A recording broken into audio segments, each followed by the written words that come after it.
अगर आप जहेज लेते हैं और जहेज के साथ शादी करते हैं तो आपका जहन कैद है। आजाद करिए।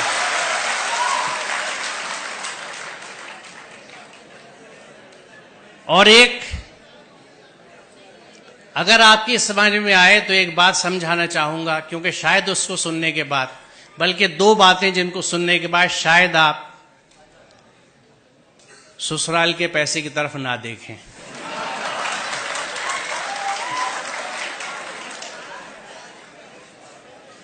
दोनों बातें संजीदा भी हैं और रंजीदा भी, लिहाजा पहले से माफी मांग लेता हूं अगर आपको दुख हो। पहली बात मैं ये समझता हूं कि यहां अक्सरियत मुसलमानों की है, और जो मुसलमान अपने आप को कहता है वो अल्लाह के हर हुक्म को मानता है। मुसलमान का मतलब ये है। पूरा कुरान हम पे फर्ज है। सूरह क़सस 85 देख लीजिएगा। इन्नल लज़ी फ़रज़ अलैकल कुरान ला रद्दु कलमात फ़रज़ अलैकल कुरान। उसी कुरान में जहां खुम्र और मैसर से मुमानियत है, तो खुम्र को तो हमने कह दिया कि शराब, और मैसर का तर्जुमा किया जुआ, ये हराम है, इनसे बचने का हुक्म है कुरान में। मैसर, जिस जमाने में ये कुरान उतरा, मुफ्त पैसा कमाने का तरीका सिर्फ जुआ होता था, इसलिए उसका तर्जुमा जुआ किया गया। मैसर का असल मानी मफहूम है इजी मनी। हर वो पैसा जो बिना मेहनत के मिले वो मैसर है, जिसमें जहेज आज के जमाने में सरे फहरिस्त है, लिहाजा हराम है। यहां अरबी के प्रोफेसर्स भी बैठे हैं, शायद इस्लामिक स्टडीज वाले भी हों, ना हो तो आप मिल लीजिएगा, पूछ लीजिएगा कि मैसर का मफहूम क्या है। वो पैसा जो बिना मेहनत के हासिल हो, हर तरह का, उसमें जुआ भी है, सट्टा भी है, रेस भी है, उस तरह की स्टॉक मार्केट्स भी हैं जिनको सट्टा ही कहा जाता है। ये सब हराम है। हम अगर मुसलमान हैं, बड़े अफसोस की बात है कि हम अपने आप को मुसलमान भी कहते हैं और मुफ्त का पैसा भी लेने के चक्कर में लगे रहते हैं। इस जहन से आज़ाद होने की ज़रूरत है। दूसरी चीज़, अल्हम्दुलिल्लाह बेटा भी पाला है और बेटी भी पाली है।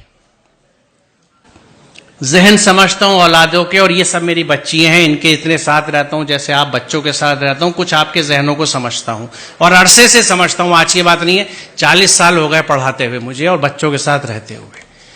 उस तजर्बे से मैं आपको बता रहा हूं कि बच्ची अपने माँ बाप से बहुत मोहब्बत करती है। आप अपने घर में देख लीजिएगा, अपनी बहनों को, अपनी माँ को देख लीजिएगा, मैं कैसे, कितना बड़ा रिश्ता है उनका, आज भी नहीं भूली। कभी कभी इस पर झगड़ा भी हो जाता है। बच्ची माँ बाप से बहुत अटैच होती है। बच्ची कभी इस बात को नहीं भूलती कि इस रिश्ते के लिए मेरे माँ बाप ने कितनी तकलीफ उठाई है अपने समझाने की डिमांड्स पूरी करने के लिए। जो बच्ची इस दुख के साथ आपके घर में आ रही है, वो आपसे और आपके घर वालों से कभी सच्ची मोहब्बत नहीं कर सकती। लिख लीजिए, आप बहुत बुरा सौदा कर रहे हैं। रिश्तों की बुनियाद मोहब्बत और अकीदत पे होती है, उनसियत पे होती है। सर कटाने की तमन्ना अब हमारे दिल में है, एक जज्बा होता है, यह है मोहब्बत। आप उस सब के बदले में चंद टके ले लेते हैं, शायद गाड़ी, कुछ इस्तेमाल का फर्नीचर, क्योंकि शायद आप ये समझते नहीं या ये समझते हैं कि आप इसे नहीं कमा सकते। आपको ना अपनी कुव्वत बाजू पे भरोसा है, ना उसके राज़िक होने पे भरोसा है, आपको ससुराल पे भरोसा है। सोचिए जरा, इससे बड़ी नामर्दी की कोई मिसाल नहीं है।